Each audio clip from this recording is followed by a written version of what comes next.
You know,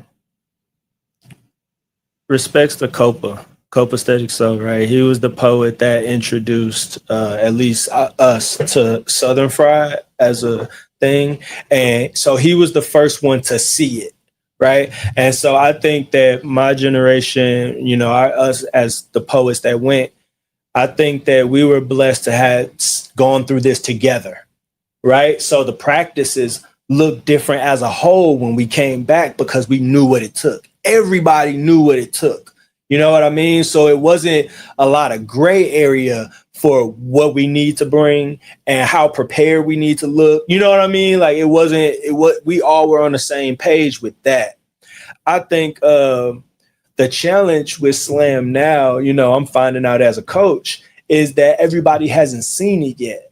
And so when we talk about the levels of where we need to be to compete with these other cities, it's a miss sometimes because they just haven't seen it yet. And so sometimes the hardest thing in these practices with people who haven't been exposed to Slam yet is to replicate the intensity or the sharpness or the writing maneuvering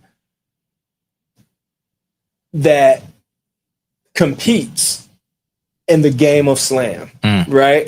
Not trying to change your writing, just what it takes to compete in this game of Slam. So I think that, man, we were blessed to have done it together. And I went through the fire with these, you know, with these teammates, and the practices were the hardest thing.